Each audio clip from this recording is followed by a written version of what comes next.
talk about. You want to talk about the Astros? Oh my goodness gracious, we got to talk about the Astros. All right, let's see. Let's see how we're affected by the Astros now. We'll tell you a little bit of 97 is the over-under on the Houston Astros. Okay, let's have a show. 97, and they're 8-1 to win the World Series. 97 over-under on the Astros. I really need a show of hands. It'll tell me. It'll really tell me a lot. 97 is the over-under on the Astros. And let's see what the odds of the Astros. Wow. The odds for the Astros are 1-2. Heavy favorites to win the American League West. Heavy favorites to win the American League West. The Athletics are second. The Angels are third. Texas is my team. I think at 20-1, I'm going with the Astros. We have no idea how the Astros are going to react to being on the road this year. No idea. Absolutely none. So, all right, that's what I'm thinking. And let's see what we've got. Once again, on Sunday, we've got the wonderfully talented George. On Saturday, we've got the amazing array of talent on Saturday. We've got Doug Boyle, who, I'm telling you, Doug, he was a long shot. Talk about long shots. Doug Boyle was a long shot. When he first came aboard, I said, oh my, what are we going to do with Doug? And you know what we did with Doug? We let him do it himself. And he's a phenomenal talent. Doug Boyle has done a great job. So visit Doug on Saturday. Or Doug was thinking of moving to Sunday. I don't know if we're doing, I think that's happening this week. Doug Boyle is moving to Sunday right before George. Okay? I'm giving him a round of standing ovation. All right, so the Astros, let's go position by position. Okay? I don't know what to say about that. I'm really kind of, it's unbelievable about the Astros. So let's go to the Astros and see what they got. At first base, they got Yuli Gurriel. I don't know. Certainly Andrea, who made one of the greatest trades of all. Andy, if you're there, what was the trade that you made? You acquired Yuli Gurriel last year, and he for, I think, Giancarlo Stanton or Aaron Judge, one of those guys. Yeah, so you got Gurriel at first, and to me, he may have been one of the guys we're going to be struggling this year to talk about players and what's going to be different if the ball is not juiced and without the sign stealing. Gurriel hit 24 home runs last year. 20 last year. 20. He was transferred to the 60-day. He had an injured chest. So he heard it last year. With all the talent on this team, he was sent to AAA in mid-May. Remember, he got off to a bad start. I'm going to say for Gurriel, 270 batting average, 18 home runs, and 5, 6, 7 stolen bases, something like that. Okay, that's my Gurriel pick. Now comes the tough one, Jose Altuve. I don't know. I think if there's one player who appears to be really shaken up by this whole thing, it's Jose Altuve. Combine that with the fact that the Astros will not be running. Combine that with the fact that who's going to get it on the road. Of all the statements made yesterday, Altuve's was the worst, other than Crane. 29. If he gets, look, last year he had 6 stolen bases. For the first time, he failed to hit 300. First time since 2013. Okay? He did have 31 home runs in 2019. I'm saying he's going to hit you 280. Altuve's not a first-round pick. He's not a second-round pick. He is not a third-round pick. 280. 20 home runs, 8 stolen bases. Okay? Don't forget he missed about 5 weeks with a strained hamstring. Okay? But still, I'm not buying Altuve this year. Not going to do it. This is not the year. You don't draft him in the top 3. Anybody disagree with that? You don't draft Altuve in the top 3. At shortstop, Carlos Correa. Of all the people who really did well yesterday, it was Carlos Correa in the interview. But I will tell you that for me, we're just waiting for Carlos. We're waiting for Carlos Correa to break out. For some reason, we've got this thing about Carlos Correa being some kind of a star, and you can't give him that star class when he hits 279, 21 home runs. He's going to hit you the same as this year. And he doesn't steal any bases. We look at the minor leagues where we see that he had 14, 13 when he first came up. He's not a stolen base guy. So move him down your list. Carlos Correa is going to hit you 270, maybe 25 home runs, maybe 2 or 3 stolen bases. He's just not somebody to take. And I don't think he's got an upside. I don't think there's any Astro player who's going to kill it this year, more than we expect. How's that? And Carlos Bregman. First of all, let me ask you a question. When did Carlos Bregman get so good? I know he's the nephew of, who's the guy, Andy, who wrote the book? All right, Larry, I forget his name. 290, 25 home runs, 6 stolen bases. For some reason, people are telling me that because he stole 17 bases and 10 bases in the past, he's a stolen base guy. He's not a stolen base guy. He stole 5 out of 6.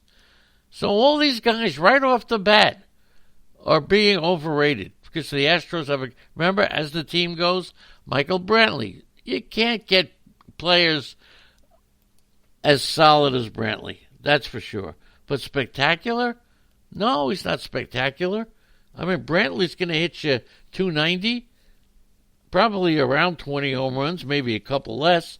I think he had like 20-something last year. And another one with 4 stolen bases. They're okay. Brantley's 32.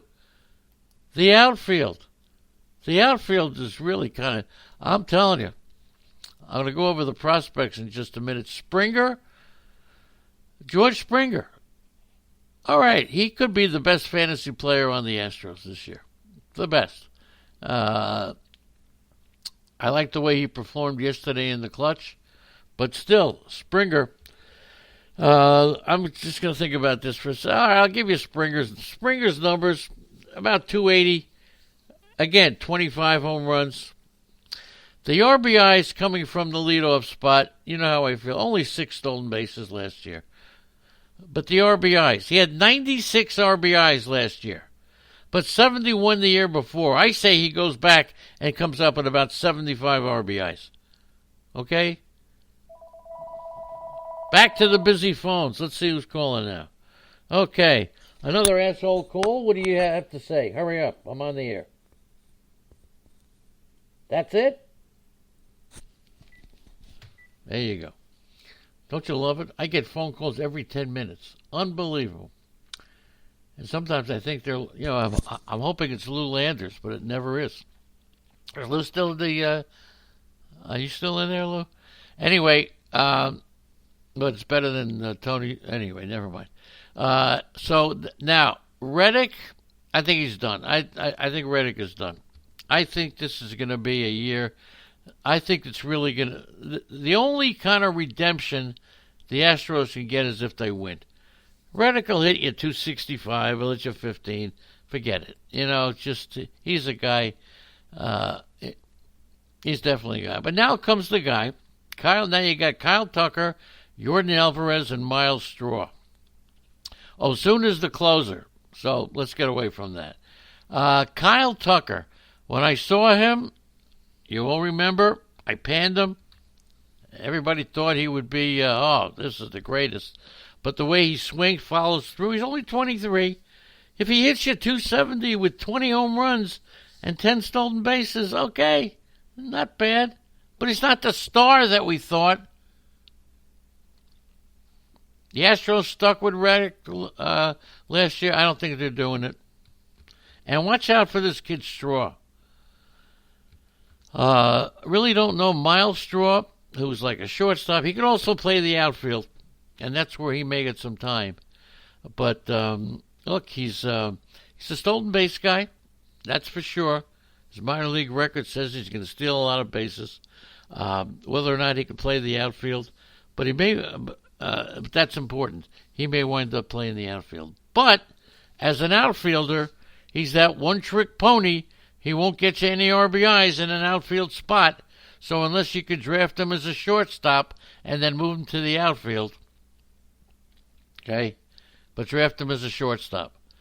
And that just about takes care of it. Let's take a look at the Astros prospects. Did I leave anybody out? I don't know. Forrest Whitley, who pitched at Double-A last year. Some say he's the top overall pitching prospect in baseball. Some, expectations were high. But don't forget, 50-game drug suspension. We will see the 6'7" Whitley this year. We saw him in Arizona, okay, in this year. Now, yeah, Kyle Tucker. A lot of people have criticized me, but his swing has been a topic of debate for a long time. He's got a very unusual bat path, and that's he's got this launch angle, crazy. That's because he doesn't let go of the bat. He swings his follow through. He keeps both hands on the bat. Oh, I forgot to talk about Jordan Alvarez, right? He's got a combination of power plus power. We all know that. But I like to see him play first base or DH. He's played the majority of his games in the outfield. 6'5", 225. He's got power, left-handed hitter. I think he's going to be good. He's prone. He usually gets pitched by the fastballs that are down, but he does murder a lot of pitches that are up in the zone. Anyway, he's a guy that, excuse me, so, wow, my headset just flew off my head. Okay, Josh James, talking about the pitching staff. He pitched last year at Major League Baseball. He was the 34th round pick. His fastball velocity jumped from the low 90s to the high 90s. Triple digits. He's got a great changeup. If there's going to be one pitcher on the staff, it's Josh James. Josh James. Yep, that's right. Corbin Martin, who pitched at Double-A last year, he could develop. He struck out a batter an inning, held opponents to a 199 batting average in High A and Double-A. So keep an eye on Corbin Martin. Did he have some Major League? I think he was Double-A last year. Maybe I get him mixed up with Corbin Burns. Anyway, those are the guys that Seth Beer, who I saw in the Arizona Fall League. He's only he only played an A ball last year. He's a future first baseman only. That's the thing. He hit 312 home runs. So those are the Astros prospects that you might wind up seeing this year. And away we go. Okay? Anybody else on the Astros that you want to talk about? Because that's what we got. I will ask you very politely to give us a call on Sunday. I'm going to put the phone number in the chat room. So I am asking my fellow Americans, okay? The phone number, 888-963-2682. Andy, do me a big favor. Could you put a link for the draft guide into the chat room? That's Sunday, and it's 7 to 10 a.m. All right, so there'll be a link for the draft guide in the chat room. And if you can, purchase the draft guide. We'd really appreciate it. There it is. The link for the draft guide. You'll get our phone number. You can call us anytime. And we love you all. Thank you, Greg, Chris, the Amazins, DK Lush, George, J.R. Kenny Flamia. Good morning, Kenny. King Hap. We'll see King Hap next week. Nakahoma is here. There you go. I love it when I see you. You got Lou Landers, Mal Powell. You got Outlaw Seal from the great state of Long Island. You got Ray K, SP Fan, Timothy My Hooker, and only Toledo White Sox Calzamo. and a cast of thousands. Thanks, everybody. Don't forget, if you order it through